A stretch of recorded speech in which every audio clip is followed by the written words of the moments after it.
All right, and welcome to another special episode of Stay Tuned with Troy and Howie. And we have another great guest here on board, Eric Hess, who's the author of 56,000 Pounds. And we'll obviously get into what that means and what that's all about. But hey, welcome to the show, Eric.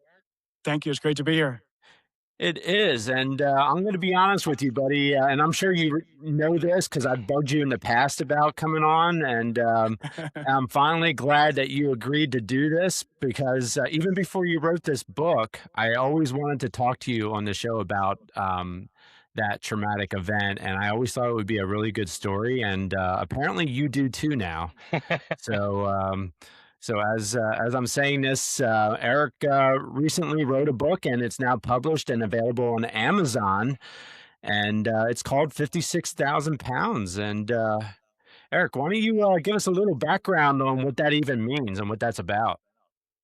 Well, the 56,000 pounds, it was the weight of a fully loaded dump truck that ran over me during a construction accident. Hmm. Yeah. So it was pretty easy to come up with a name that was catching and it made sense. Yeah. And just the cover of the book itself, it gets your attention. Yeah. Oh yeah, without Is a this doubt. maybe we'll obviously get into the story here. Let's just kind of start with starting point here. About what age of your life was this? Did this happen? So I was 21 years old. Wow. Hmm. Yep. Just out of school a few years, working for an excavating company, getting into fitness pretty heavy at the time. And that's when it happened. So let before we get into the story here that you're telling, why don't we go into your background here a little bit? You said something about fitness, and you obviously look like you're a fit guy as well. So did that kind of start, later in your teen years, or did that start early in your adult life, or? Well, I didn't really get into, when I was little, I played, the sports like baseball and, Mhm. stuff that, little kids do. And didn't really get into weightlifting until high school. That's when it really, Hmm. the high school football coach came to me as a freshman in high school. I hadn't even played football. And he said, "Hey, I want you to come up and play on the varsity team because you're, big, strong kid." And I'm like, no way. Yeah. That kind of scared the crap out of me playing with the big high school kids as a little, ninth grader. So I found the fitness center, the gym in the high school pretty quickly, and Yeah. it just became an addiction, in the gym and working out, and so that kind Yeah. of started my career in fitness or weightlifting at least. And Yeah. And and where I'm sorry, where did you grow up? Like what part of the country were you in? And Quarryville, Pennsylvania. okay. Yeah, back east. Yeah. And what, like, you were into the sports and stuff like that. Was that what did you play? Baseball, football, and then In football in basketball as high well? school. Okay, Football in just high school, and got into track and field, which I loved, and mhm, but those were the two. gotcha. Nice. Yeah, Yeah. and you actually have something in common with one of our other guests. And I don't know if maybe you even remember him from your time here, but Earl David Reed, does that name sound familiar? No, it doesn't. Okay, yeah, he was a talk show host on 1057 The X. And also, he has something in common that you have in common, which is he's a former Mr. Pennsylvania. Oh, right on. Okay. Yeah, so That's awesome. yeah, and as I'm saying that, obviously Eric also was a former Mr. Pennsylvania. So you definitely took bodybuilding pretty seriously, you know, and I'm sure you still do, obviously. I do. I try to stay in shape now. Yeah. Okay. Just trying to stay healthy now. I'm not concerned about being big or. Yeah. So you graduate high school, and Yep. you going to school? You're trying to figure out what you're gonna do with your life, or Well, I take us wasn't. through that process there a little bit. Yeah. So getting out of high school, I was. I would have went on to college if I got a full ride in football, but I didn't. So I started working. Mhm, Doing the normal jobs that kids do out of high school, and got into the construction pretty quickly. mhm. And also had, where me and Howie met at the terraces. That was a fun job. I enjoyed that a lot. I've heard some stories. Yeah, there's a lot of good stories. It's probably a separate show in itself. Oh, yeah, it Definitely a sure separate is. show. Yeah, you Um, wanna talk about another book in the making, right? yeah, Is that your next yeah, one, Eric? yeah. No, maybe now you got me thinking about it. Holy smokes! Um, So, and go ahead. okay, and then got into weightlifting. It was part of my life, and high school, graduating, and joined the local gym, which I ended up buying out the owners, and that turned into my career then for a while. But I was working at the excavating company and um, working out at the local fitness center, and Mhm. started to get introduced to the bodybuilding, and back in Lancaster County, back east, that's kind of home of a lot of big and strong guys, and Mhm.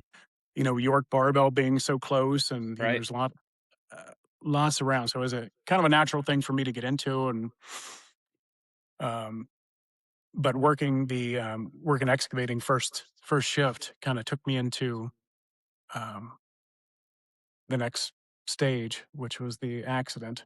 Yeah.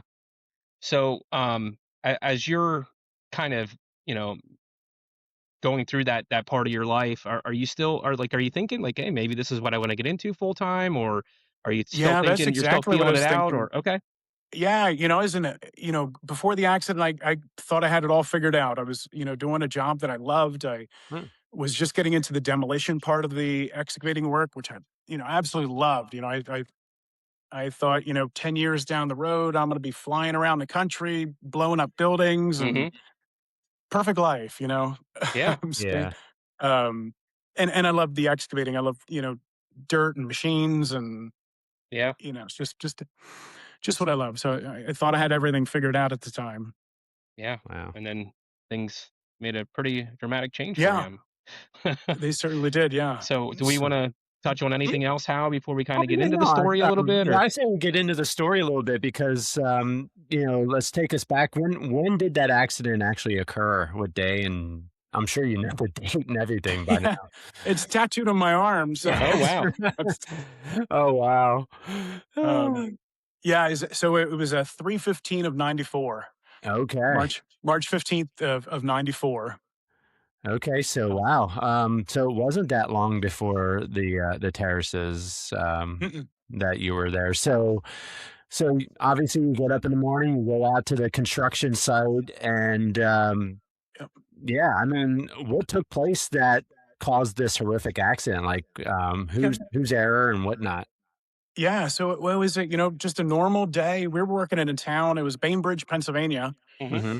Um, I'm not sure how far that is from where you guys are, but we were putting in a sanitary line for the town, and we had a big crew there, so we would all meet at the shop, at the local shop, and ride up together in a big van together, and normal job, doing the same thing. And we were there for probably a few weeks, Mhm. and we were hustling to get the town put back together because we had it all, tore up, and Yep. they Hmm. needed to use the street, and we were working on their right down the main street, digging it up, and there was a crew. I was on the pipe laying crew, and then there was Mhm. another crew behind us, doing the backfill, Mhm. so they could Okay. bring it right back up to grade. Um, and my job that particular day, I was up on the street, um, and I was putting fittings together for the guys that were working down in the ditch. All Mhm. the little the laterals that would go off to the different, down the streets and Yep. whatnot. And so I'm working around the equipment, and if you can kind of picture it, it's almost like an assembly line. The streets lined, with dump trucks that are being loaded, a big excavator digging, and Hmm. we're on the asphalt road. So there's a ditch probably 15, 20 feet deep on the one side, and then like a stone or material pile on the other side. Mhm. So there wasn't a lot of space where we could work with all the Mhm. and the dump trucks. As soon as one's loaded, he got the okay to go. He would take off. The next one would pull in. He would be loaded, and it was just a constant, in and out of these dump trucks. Yeah. Mhm. So there's a lot going on. And then the backfill crew, they were probably 100 yards down the street coming in behind us, bringing it back up. And um, I was knelt down on the street putting these fittings together, and all the machines are running. Mhm. They Right. So don't, it's not turn off quiet. because It's not quiet. Right. no, it's loud, Yep. diesel trucks and machines, and it's noisy. And I'm knelt down putting these fittings together, and within a matter of seconds, the dump truck that was being loaded that I was kneeling down in front of, he got signaled that he was fully loaded, and he started pulling forward, and my back was to the truck, Mhm. and I was so close to the front of the truck, the driver wouldn't have been able to see me even with the Right. mirrors. And so I remember the truck had hit me in the back. Mm. The big bumper hit me in the back, and I fell forward and rolled over. And I remember grabbing a hold of the this massive bumper, this huge Mack dump truck, Mhm. um, and I remember stones hitting me in like my side, Oof. like catching my Ooh. body. And I mean, that wasn't a big deal, but I wasn't able to hold on because I was being dragged through this, part of the stone pile. And Oh, gotcha. Okay. one of the tires, and a Mack dump truck tire, I mean, it seems like it's 2 feet wide. Right. Yeah. They're massive, and it catches my one foot. And then an instant later, it catches my other foot. So, Oh. when people when I tell this story, people say you got ran over. They think, oh, it went across your body this way. It didn't. It came up my body. It drove up my body Oh, from my wow. feet up. And it's vivid as anything. And in the book, everybody's telling me I explained it so vividly they can picture themselves in the situation. And because I didn't pass out, that was the crazy thing. So I remember every Mm. every instant of it. And so the truck is moving super slow. He just, fully loaded truck. So he's just creeping up my body, and it's on asphalt. So at this point in time, as this is happening, did anyone see it in the moment? Not possibly. I mean, this happened probably within, 10 seconds. By the time he Right. was on me and off, the guy that probably saved my life, he may have seen it, but he was so far down the street by the time he got up there to get their attention. Mhm. It was already Um, happened. Right. yeah. Yeah. So, the truck is just gradually creeping up me. And I remember watching my flesh. It was kind of a weird Mm. way of thinking about it, but I remember like an ocean wave coming in. You're watching this giant wave. That's what the flesh in my legs looked like Ugh. Oh, man. rolling up my body as this tire is coming up me. And I just remember seeing this massive grill on the truck and the bumper and this huge tire. And, Mm. he passes my waist. He eventually stopped around where my belly button is. And so he eventually saw Mhm. a buddy of mine that was running down the street waving and, getting his attention. So he hit the brakes. Luckily, he hit the brakes very gently. So Mm. there wasn't a huge weight transfer onto the Mhm. front axle, Mhm. which was another thing that probably saved my life. Mm. I was told that amount of weight, if he would have hit the brakes really hard, it would have cut my body in half. Oh, So he jeez. stopped on about my belly button, and he backed off, and he had no clue that a person was under the truck. He would never be able to feel it with that weight. And Right, of course. then he, backed off. And I don't remember being hysterical. I'm sure I was probably hysterical at the time, but I I would don't imagine. remember. My body went into shock right away, and I'm sure of that because I don't Mhm. remember any of the pain. I don't remember any pain from Mhm. being ran over. Wow. Um, Now in that and then I, process, as you're going through that and you're seeing basically your body just being run over inch by inch, are you at any point thinking inside your head where, "This is the day I die?" yeah, Yeah. absolutely, Yeah, I yeah. mean, and what are you thinking? Was it like almost like a I don't know, like almost in a weird way, like a relief, like, "Okay, I've accepted this," and Almost it was kind of like, and I explained it in the book, like being like an out of body experience, almost like I'm watching it happen, but I Mhm. wasn't the one that was happening. At least how that's how I think about it now, or how I remember it now. And but there was a time once he passed a certain point, and it's not like you can turn to get out of the way, so the truck Mhm. passes over you. Another second he would have been on my chest and then over my Sheesh. head. And so I absolutely did think I was going to die. Wow. That's yeah. so, I don't know how much, you wanna get into because obviously we wanna make sure that people go out there and buy the book, so we're not gonna give away too much of this story here. Yeah. But as this happens, he backs off here at this point. Like, kind of, what's the next step here? I mean, obviously somebody's on the phone with 911 immediately. I'm guessing. Yeah, it was. Well, this is I also remember there before being cell phones, chaos. basically, right? Oh yeah, you're What's right. Yeah, what's this that? was. I mean, this is basically before cell phones. Not everybody had a phone handy, Yeah, so you're right. Yeah. But somebody had to luckily, you totally were run in the middle of a move town, out. so I mean, I'm sure somebody there seen something and call. Yeah, Hey, and go call 911. there were Yeah, lots right. of workers around, Yep. and I remember looking around and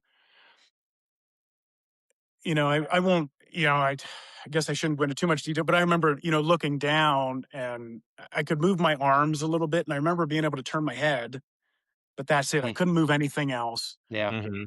And when I looked down at my legs, I just saw, man, my clothes were ripped off, and but I remember looking at my femur sticking out, pointing at me. Ugh. Ooh, jeez, So I know what Eric. the inside of my femur looks like. Ugh. Yeah. Yeah, so that was Oof. So a as game you're changer. listening to this and eating your dinner, Yeah. Yeah. We should have prefaced this story by please make sure you're not in the middle of your dinner while you're listening to the Yeah. story. yeah, right? Oh, Um. man. So we can kind of jump ahead here a little bit. I'm sure Mhm. obviously people were doing their best to cover you and keep you, because as you're going in shock, your body gets cold, all that kind of stuff comes in. Um, Ambulance gets there. I'm Lifeline, I'm assuming.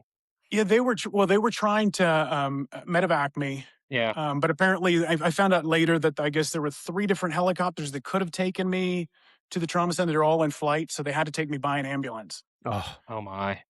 So Was it pretty close? no, it was No. I think it was like a 45-minute drive. Oh From the, wow. if I yeah, so it was a long drive, and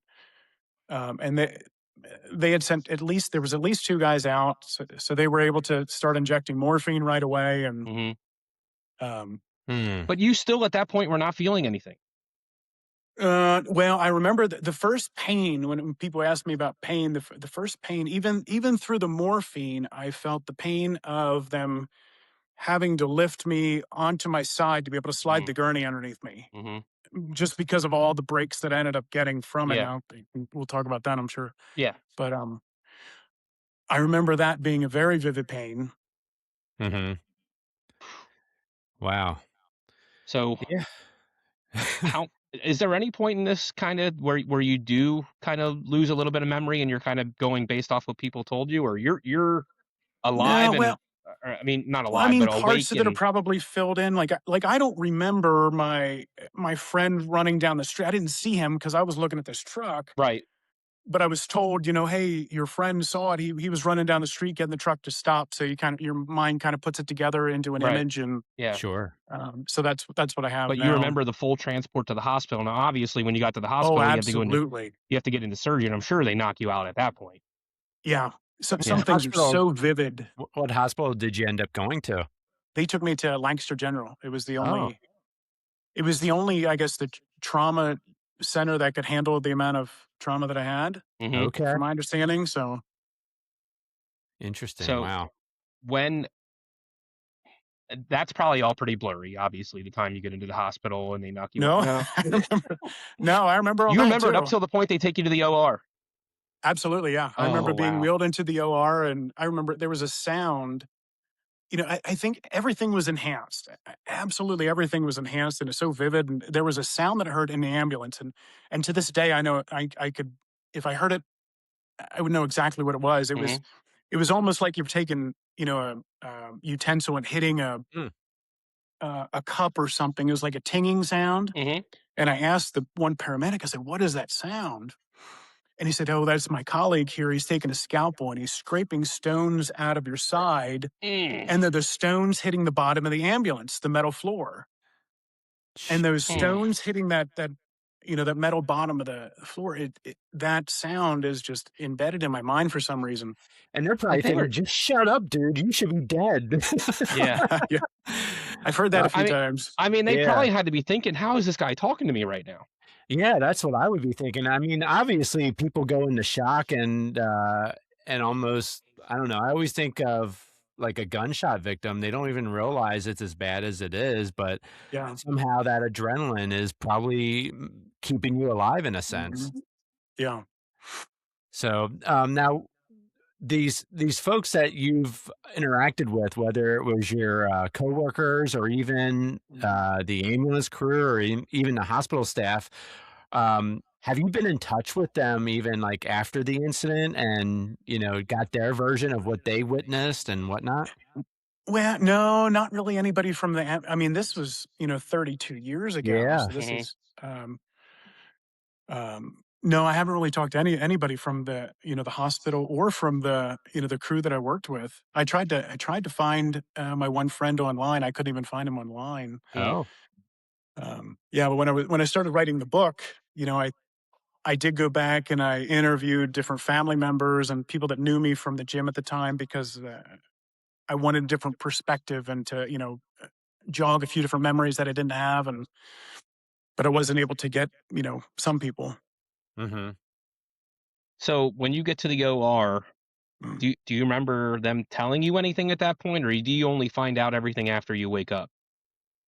Well, I remember being wheeled into the ER, I guess, right before you go into the surgery. I remember the X-rays. That's in the book. The me getting X-rays. That was the second pain part that I remember. Even with the morphine, Yeah. I remember being turned because they Because had they're no idea manipulating your body. Yeah. because they had no clue. They thought, internal organs and Yeah. everything. So they had to get, test everything. But in the X-rays, and I was a big guy at the time. They were trying to lift me up and put wedges underneath me, and I had all these breaks in my, pelvis, and I Mm. remember that pain, even with all the drugs that I had in my system at the time. Mhm. But yeah, and then after the X-rays, that's when I really don't remember anything after that because I went right into surgery then Hmm. Yeah. after the X-rays, and then I woke up in intensive care. And how long of a surgery was this? 8.5 hours. Phew. Yeah. Wow. 8.5 hours. Yeah. And, That's. and from what I was told, I had 3 orthopedic surgeons working on me. Hmm. And so what did they end up saying when you wake up and they say, "This is what we did"? Like, what? Yeah, I mean, yeah. And it then I had to saw be the like it had X-rays to look like later. a CVS receipt, I'm assuming. Yeah, and the sad thing was, and I tried so hard to get X-rays for my book, but back then they were just putting them on however they stored the files. If it was a Yeah. microfiche, or they didn't have them recorded digitally like they do today, so I wasn't Right. able to get that. But I did get a couple of the. Actually, I got like 250 pages of some of my medical records. Oh, wow. Hmm. So I condensed some of them into the book. So there's a page of some of the medical records, which is kind of cool. And it Mhm. lists all of but it ended up, I had 6 breaks in my pelvis. Both of my sockets were completely shattered. Oh my I gosh. remember, weeks later, them showing me the x rays of my pelvis. And I'm like, that is not a pelvis. Right. It looked like you took a hammer and hit a pane of glass. I mean, it's just Oh, shattered. yeah. You would never tell that it's a human pelvis. And had the compound fracture of my femur, obviously. Mhm. My tibia was a weird break. It was splintered from my knee to my ankle. So that took they had to put a plate down the side of that. They put a plate in my other tibia that was, probably 6 inches long. So I had like 17 screws, 2 plates, a rod down my femur that's screwed into my hip. And then later I found out that I had a fracture in my spine that wasn't Oh my gosh. even brought up. That wasn't even brought up initially. I found that out later. They said, "Oh, you probably had a fracture in your spine too, because we see where it is now." So you never had to get anything done with that though? With the No, Oh, and wow. they didn't even put me into a hard body cast. You'd think, Mhm. you'd be in this whole body cast, and they didn't. And the reason was because I just started, you know, the, I just started dieting for the first bodybuilding show that I was ever going to compete in. Before that, so Oh my gosh. I was a big dude, with a ton of muscle, especially in Yeah. my legs. My thighs were really big, and they said that muscle mass is going to be able to hold all of this together. Huh. Plus, I couldn't sit up; I was laying down anyway, so Yeah. they didn't have to put this cast on me. Oh my So gosh. do you think that your bodybuilding is also what contributed to saving you? Absolutely. Yeah, I would imagine so. I mean, Absolutely. Yeah. just I being mean, in just shape. looking at it on paper, Howie, I mean, everybody that looks at it on paper that you shouldn't be alive. 56,000 pounds on asphalt. Hmm. How does that drive up your body and then back off and and you live through it? And Yeah, for sure. Yeah. so, So that couldn't have been the only surgery, I'm assuming. well, it was the only one to put me back together. That was the only, Okay. putting the the erector set inside of me. It was the only one. Yeah. They, later I went back and about a year and a half later, I don't know if I'm jumping a little too far ahead, but I Well, it's okay. ended up We can circle competing in a back. bodybuilding show Hmm. a year later. I competed in the same show that I was dieting for the day of the accident. I competed in the following year. Get My God. out.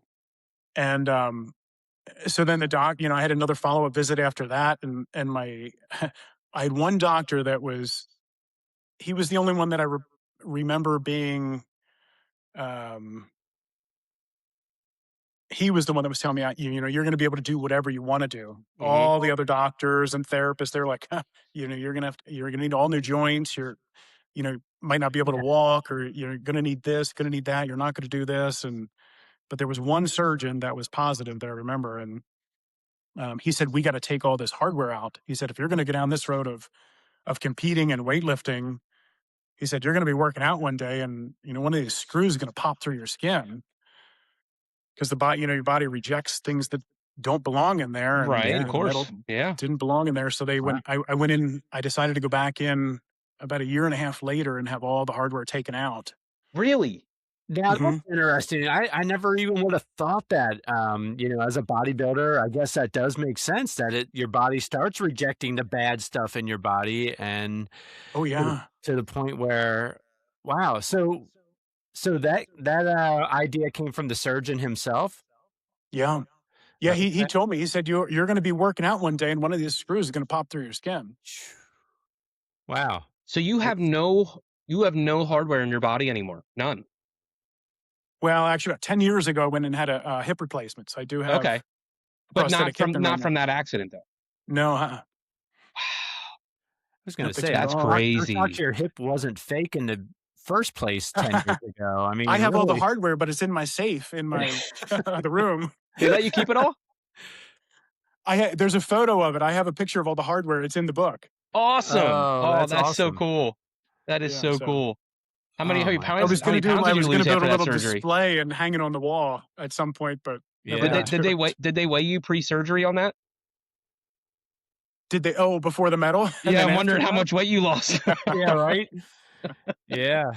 Oh, wow. So, but not only that, obviously, just a year later, and you're already competing in Yeah, bodybuilding. that's crazy. How was the process to get Yeah. yourself not only together, but to be able to lift heavier than normal? Obviously, and working out heavier than normal than That's what I was the thinking. individual. What was that rehab process? That was I mean, it was in. I mean, the rehab was. I mean, years of just rehab in and I had to relearn. I basically had to relearn to walk because I would now I'm. imagine. I would I have imagine. this break, and when they put years later, I had all these different assessments done on me, and my pelvis healed uneven. Um, Hmm. so I sit higher on the one side, so now my spine has developed scoliosis, so I have a Mm, little bend in my spine. So Yeah. I've adapted my training and my exercise to that. I try not to transfer too much weight through my spine anymore because of that, but I don't let it stop me. I just adapt to it, and Hmm. yeah, train a different way. And just getting on stage was an incredible win for I would something they imagine. told me you're never going to be able to do again. And then I Yeah. got on stage, and I actually got a fourth place trophy that year. Wow. And Wow. um, It and then like I came back a year after that and did the same show, but I won't tell you how I did. You have to read the book okay. Yes. for There you that. go. Cliffhanger. Love it. Yeah. So when you get up there, your first show back, Yeah. um, do people kind of know your story going into that, or how is that Uh, received? yeah, it's funny you say that, but because I do remember them. You have to before you go into a show. I mean, you have to send in all your information, and they want to know a little bit about you. And so I put, "Hey, I'm coming back from little tiny paragraph about this, recovering from this accident. And I remember before I got introduced to go out on stage, Mhm. I'm backstage and I'm listening to the announcer, and he's talking about my accident. He said, Mm. you guys aren't going to believe this, but our next competitor, is just a year previously was ran over by this truck, and I don't know exactly what he said, but Right. it kind of gave me chills because I've always just kind of internalized what's happened, and I've never shared that. I'm a Mhm. really, to myself person, but hearing somebody else talk about it was pretty wild. And then I remember feedback that I would get, all the congratulations about doing this, Mm. and Did it it was get a you pretty, did it get you a little emotional? um, probably I don't Yeah. remember a whole lot of that. Yeah. Mhm. I'm Yeah, and just to kind of imagining myself piggyback. in a situation like that. That would I would probably definitely get in my feels about something like that. I don't Oh, without a but doubt, and yeah. and even to kind of piggyback off of that emotional, Um, thing too, I mean, even today, like, when you think about it, like, I don't know, I mean, I was 3 years ago, I was in a head-on collision that was Mhm. pretty horrific, and every time I drive by that intersection where I got hit mm, head on, I still in fact, I still have nightmares at times about that, collision, and I'm thinking, "Man, yeah. you every time you drive by a construction site and you see a giant dump truck in the Mhm. field, I mean, what are your thoughts? What's going through your head at that time?" Yeah. So, I probably had a few nightmares. Nothing that I never had really an issue with it. Mhm. Okay. Probably because I've been hardened to it for so many years, and I don't even get emotional talking about my accident with other people. I've told my story, Mhm. 1,000 times to Mhm. different people, and I don't get emotional about it until I hear them start to talk about it. Mhm. Oh, When I hear somebody else talk about what happened or how it may have affected them, then I get really emotional. I But bet. I can talk about it to anybody, and the one thing that I do remember you said about passing by a construction site. It wasn't that when I was. I don't think it hasn't happened in a long time, but I remember for quite a while when I'd be driving, if um, an 18-wheeler came up beside me, or a big, Mm, 10-wheeler dump truck was passing me, Mhm. I would start to get really anxious. I could feel my heart racing, and that would get me anxious And just it being makes it worse beside too one. because when you're driving by them things on the highway, there's always that little bit of action where it kind of pulls you a little bit. So I can Yeah. only imagine what's going through your head as you're getting pulled over there a little bit. Like, no, not this again. yeah. Yeah. Yeah, Um, and obviously your story was uplifting and it caught the eye of, Muscle and Fitness magazine. yeah. That's Um, pretty cool. Yeah. yeah, so how did that story end up, and who noticed that and who got that published? I had actually sent them, I think it was an email at the time, and I think I may have been in the hospital when I would, I collected the Muscle and Fitness magazines, just like most everybody was really heavy into lifting back then did. Yeah. Um, and I remember looking through, in the front of a Muscle and Fitness magazine, there's the comeback stories. Mm, They would always have like one article about somebody that overcame something to come Mhm. back on stage, fitness competitor, bodybuilder, whatever it might be. And I remember reading one. I think the man was in a skiing act. He broke a leg skiing or something, and and you're thinking, "Hold my beer." so I was like, okay, I'm going to message him about my story. They'll probably be interested in it. So I sent him a little email, and didn't think anything of it. Um, and then December of '97 was when it was published. Mhm. Mhm. Lee Priest was on the cover, if you Yep. recognize that name, but I was on, I think, page 14. I get this box in the mail, and it had a stack of Muscle and Fitness magazines in it. And sure enough, my story was published in there. They contacted me before then, and did all the interviewing and stuff for it. They wanted photos from excuse me, from one of the shows, and That's awesome. um, yeah, that was pretty neat. Seeing it in a For sure. magazine, it's different when you're in the all the local newspapers did articles and stuff, Mhm. but when you're seeing a nationwide, the biggest fitness magazine in probably the world, Yeah, Yeah. I would publishes say. something about it, you're like, okay, wow, this is worth people reading. And That's awesome. That's quite it. That's Wow, that's really cool, especially for somebody that's in your field to get, recognized in a, the top magazine in your field. That's pretty cool. Mhm. I guess what I was gonna say, like, obviously, we kind of prefaced this story by, is this what you thought you were gonna do with your life? Blah blah blah blah blah. That obviously took a huge turn here now. Where did that Yeah. take you in your life as a career? Was it motivational speaking? Was it fitness? Was it a fitness instructor? Like, where did that take you? No, I was already down the lane of, the fitness and Hmm. nutrition that has, always been part of my life. And so obviously the construction now, that's out the window. Hmm. I did have the opportunity to go back to for schooling. So I went back and ended up getting a business management degree. I figured, okay, this will be a good, Hmm. whatever I decide to do, this got to help in some way. So, Right. um, and then I ended up buying out the owners in the fitness center that I had owned So then. so that's when that came into play. Okay. Yeah. Yeah. So bought that out and I was working at the terraces. Hmm. Um, because when I bought the gym out, it wasn't making money. So I had to make money somewhere. Sure. Yeah. So yeah, that's what started the fitness career side, owning the health club and doing the personal training and the consulting and everything that went with that. And And then, like, I'm not, obviously Howie's familiar with you and your life now, but what is that? Where are you at now in your life? What are you doing with your life now? Like, obviously you're an Well, author now. Add that to the list, right? yeah. yeah. Well, right now I'm doing real estate. I've been in real estate for so many years. I've Gotcha. always done it, but I'm officially a realtor. Have been for the last 10 years here in North Idaho and Coeur d'Alene, Okay. um, which I absolutely love. It's kind of like fitness. It's always been part of my life, but now I'm Yeah. actually doing it as my career. Yeah. The whole author thing is kind of on the side. That's For sure. But Yeah, and being a real estate agent in Idaho, I always think about when you hear stories about how California is going right now, and all the people moving out of California.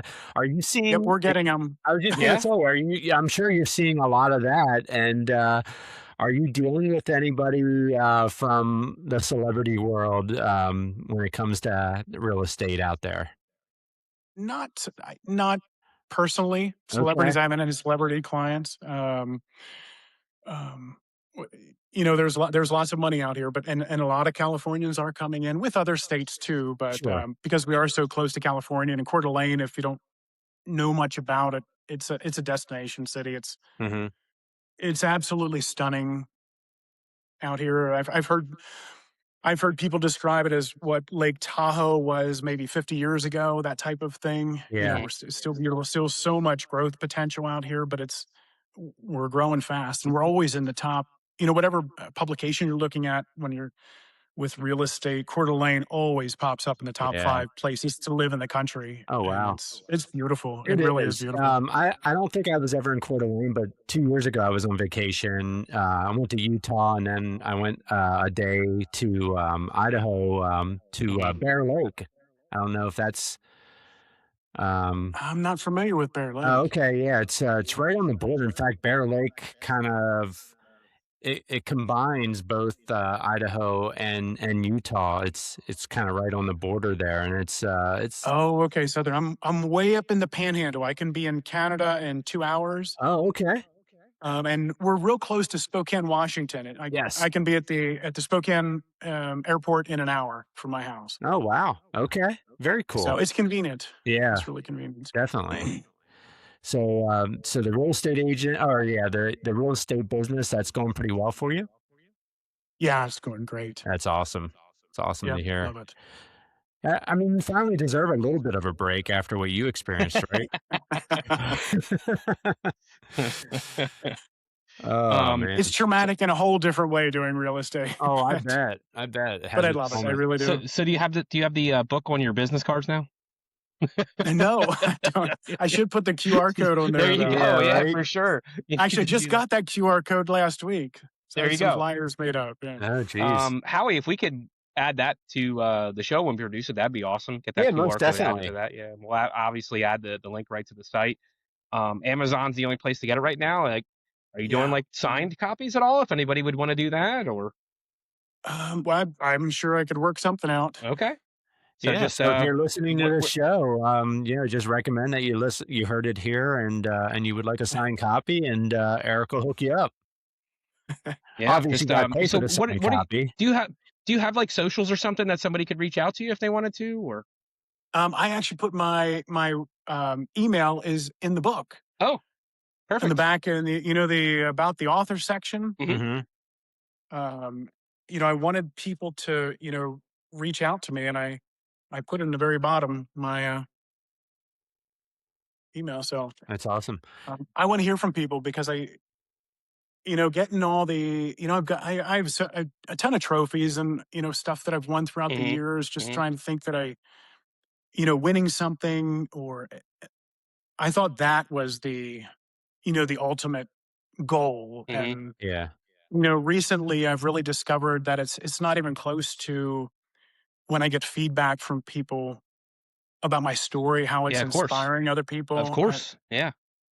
I got an email just yesterday that I read, and it made me cry. I Mm. don't, I don't get emotional too Mhm. often. And reading this email, and um, it was a young lady with a son similar to my son's age, a couple years younger, who was very, very athletic, and Mhm. he was going in for some surgeries on his leg. And I think she was actually reading my book in the waiting room while she was waiting for one of these. And Huh. she was so inspired by it, she actually read it a second time to her son. Mm. Um, and just the encouragement that she was explaining that he felt from, listening to the story. And she even mentioned that he wanted to meet me. Oh, wow. I mean, That's cool. that's like the pinnacle of, what, you know, And That's this what was it's just all recent. about. Mm. of good stuff. That was yesterday. Are we we're gonna set this meeting up, right? I'm gonna try. She said if I'm ever in the state or ever in Uh, their town. Okay, okay. what area are So are it's they in? definitely. I think she said they're in Kansas right now. Okay. Okay. That's not too far. So No, that's a short flight. so Yeah. I want to hear people's stories, and Mhm. and just having people that I don't even know from my own gym stop me, and I love that. That you can Yeah. inspire. That's like the ultimate goal. I think inspiring other people, and what kind of a legacy can you leave for Mhm. someone else? Not Mhm. what kind of a trophy do you have hanging on your wall? Exactly. You Right. know what, though? That's So. not a bad idea, when it comes to the gym you work out in currently. Do a book signing there, because that is motivational, that is uplifting, and Hmm. people who are in there, they need that boost in many ways, Hmm. you So know? when Yes, I started going around having conversations with a lot of the physical therapy units, Mm, and they're hanging up some information about this book. that's And I want to great. start talking to some the Veterans Association. I'd love to talk to the veterans. That would be an honor Oh, to without a doubt. because they're people struggle and they just need maybe somebody else to give them the encouragement that kind of understands pain, and even though it might be Mhm. different, Mhm. Yeah. Any point throughout this journey did you feel like giving up? mm, probably here and there, but nothing major that I had to fight through. Yeah. I remember years ago, we had a big grand opening at a real estate office, and there was a motivational speaker that was a part of our business. Him and his wife both did talks all over the country, and she came up to me and she said, "Eric, I want to talk to you. I know what happened to you, and I want to know, Mhm. what, why did you decide to fight through this and not give up?" And the question caught me off guard because no one ever asked me that, and I never thought of having a choice of, Okay. surviving this and moving forward, or For just, sure. rolling over and accepting Mhm. that, what most of the doctors were telling me. And I Mhm. just didn't think I had a choice. So I'm lucky in so many ways that Yeah. Yeah. that was just a natural thing to me. Just, I'm not going to give up, and I'm just going to keep moving forward. And Mhm. And I think of it too. I mean, you were 21 years old. You didn't have your son, obviously, at this Mhm. point in time, Yeah. and you weren't married or anything like that. Um, you know, what was your motivation? I mean, I know you were close to your dad. Is your dad still around?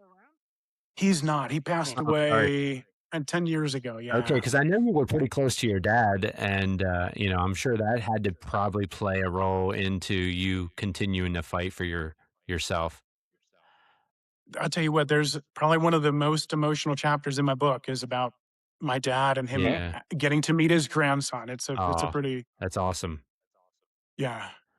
Good deal. So, the book So is 56,000 pounds. Got Eric Hess here, and he's talking about it a little bit about his book here. And we're not going to give away too much. We want you to get in here and read the book and get all the details. And um, about how many pages is that thing, Eric? 174. It's nice and Okay. short, and it's an easy read. Yeah. I was afraid when I started writing it. I didn't want it to turn into an autobiography. Hmm. I Mhm. don't. People don't want to know everything about me. They want to know the inspiring stuff. So Yeah, for sure. I tried to keep it, short, and it's an easy read. And Does this make you think about motivational speaking at all, or no? well, I'm going to force myself to do it. Yeah. so, Okay. Okay. so Howie, thank you for the start. So, No problem. baby steps, and I'll start with the podcast. Baby Yeah. steps. Yeah, Yeah, and you for know sure. what? In all honesty, a good start for you might be just to do a 5-minute talk on YouTube, or That's a good idea. that way you can Just do go it in live. a Just go live in a on Facebook every once in a yeah, while, something like or that. yeah, exactly, a I controlled might do that. environment. A friend just asked me to talk at a business group meeting, so I think I'll probably do that. Okay, that's awesome. So 32 years ago this happened.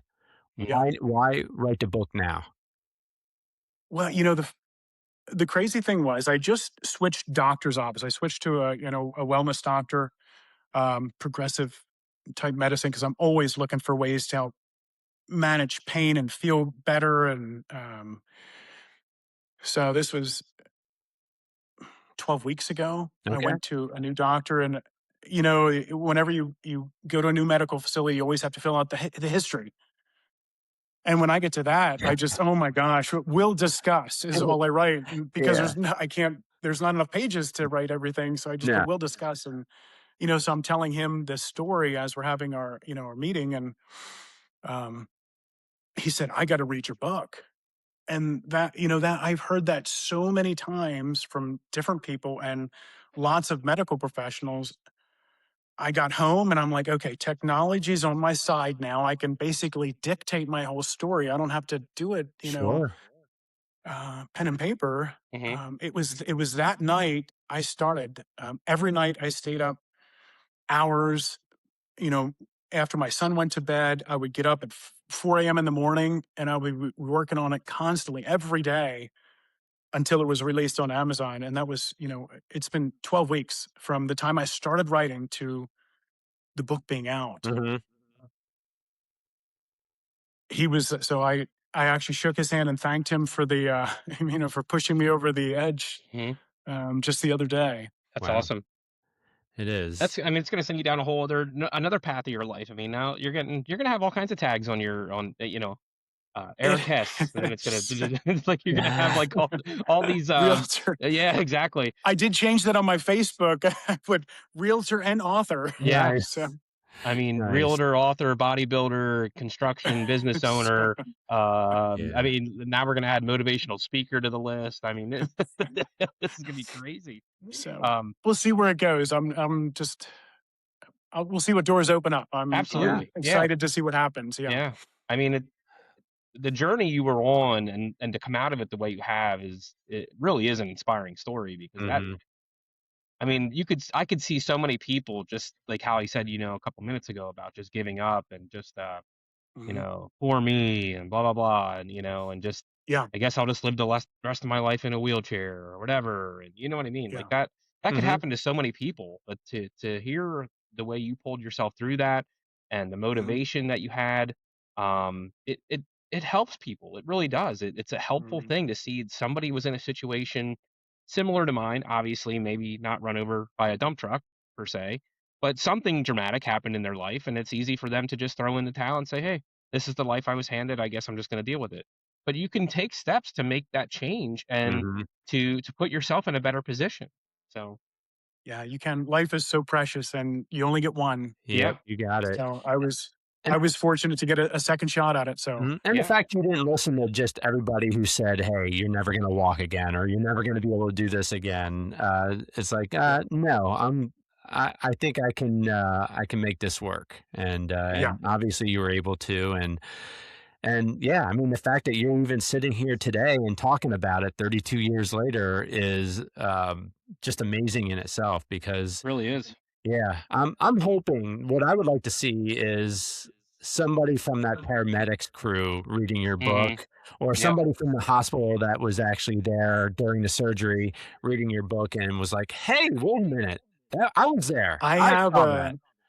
When I was trying to collect the X-rays and some of the original information, I was in contact with the surgeons group, Okay, that the orthopedics. They're going to get a signed copy of my book as soon as I get them in. I have one that's going to go to them. The hospital's going to get one. They had asked for a copy of it, nice. so that'll be pretty neat. And there was a letter that I wrote to the surgeon, the head surgeon that did my the one that was positive. Mhm. Yeah. When I That's what I was just gonna competed, say. Yeah. a couple years later, I competed and had won this show, and so I sent him a photograph Mhm. of the show and a letter, and it's in my book. The letter's in my book that I sent to him, and it's pretty cool because I hadn't seen it. I hadn't seen that letter since I got the. They scanned it in with all of my medical documents. Mhm. So when Oh. I was going through looking for stuff, I found this letter, and I completely Wow. forgot that I'd even wrote it.